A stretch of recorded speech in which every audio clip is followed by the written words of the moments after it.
Hello বন্ধুরা, দেখো আজকে আমি নিয়ে চলে এসেছি রুই মাছ। তো দুটো রুই মাছের পিস নিয়ে আজকে আমি দারুণ একটা রেসিপি তৈরি করব। তো চলো রান্নাটা করতে আমাদের কি কি লাগছে দেখে নিই। তো এখানে আমি নিয়ে নিচ্ছি মিক্সিতে নিয়ে নিচ্ছি এখানে খসলা, মানে সাদা তিল। 2 চামচ করেই নেব সব কিছু। তো এখানে নিয়ে নিয়েছি দেখো 2 চামচ সাদা তিল বা খসলা। আর এখানে নিয়ে নিচ্ছি কালো সর্ষে, ছোটো দানার যে সর্ষেটা হয় সেটাই নেব এখানে। তো এখানে নিয়ে নিয়েছি ছোটো দানার সর্ষে, আর নিয়ে নেব এখানে পোস্ত।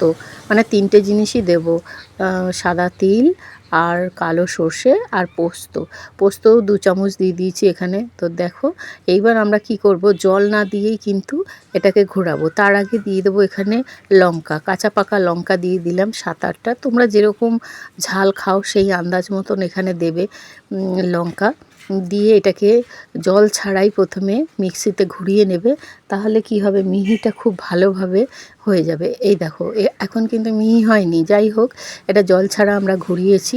এইবার আমি এর মধ্যে দিয়ে দেবো জল দিয়ে পেস্ট করে নেব। তাহলে কি হবে বলো তো, যেরকম শিলে বাটে শিলনোড়ায় সেই রকমভাবেই কিন্তু পেস্টটা আমাদের একদম হয়ে যাবে। অনেক কারোর প্রবলেম হয় মিক্সিতে ভালো করে পেস্ট হয় না বলে। তো দেখো তোমাদেরকে দেখিয়ে দিচ্ছি, এই দেখো দেখছো কত সুন্দরভাবে একদম মিহিভাবে পেস্ট হয়ে গেছে, একদম মিহি হয়ে যায় কিন্তু এইভাবে যদি করো। তো এইভাবে আমি দেখো করে নিচ্ছি এখানে। তো আমাদের মশলা একদম রেডি হয়ে গেছে, তোমাদের দেখিয়ে দিলাম খুব ভালোভাবে যে মশলাটা কত সুন্দরভাবে মিহি হয়ে গেছে। এইবার দেখো বন্ধুরা এই রান্নাটা শুরু করব। তো একটা মিস হয়ে গেছে, যখন মাছের সাথে মাখাচ্ছিলাম মশলাটা তখন কিন্তু আমার ভিডিওটা করতে মানে মিস হয়ে গেছে। করেছি কিন্তু চালু হয়নি, যাই হোক। তো এই ছোট্ট একটা টিফিন বক্সের মধ্যে করেই আমি মশলাটা শুধু মাখিয়ে নিয়েছি, হাত দিয়ে মাখিয়েছি, সেটাই হয়তো একটু ভিডিওটা হয়নি। তো 2 পিস মাছ দেখো এখানে রেখে দিচ্ছি, একটু লাল লাল লাগছে, আমি একটু কাশ্মীরি লঙ্কার গুঁড়ো দিয়েছি যাতে কালারটা খুব সুন্দর আসে বলে। তো এখানে দেখো এখানে আমি কড়াইয়ের মধ্যে আবার দিয়ে দিলাম, কড়াইয়ের মধ্যে দিয়ে দিলাম এখানে টিফিন বক্সটা মুখ আটকিয়ে জল দিয়ে ভাপাতে। তার মানে তোমরা বুঝেই গেছো আমরা এই মাছটাকে ভাপা করব।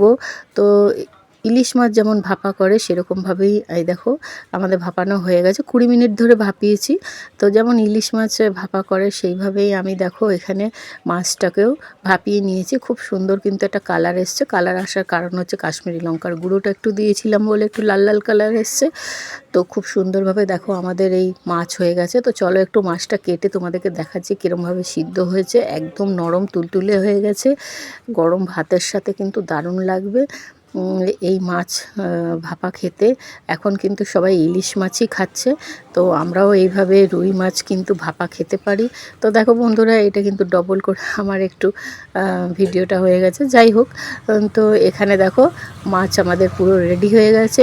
তো আমার এই চটজলদি মাছের ভাপা কেমন লাগলো তোমাদের, রুই মাছ ভাপা, অবশ্যই কমেন্টে জানিও।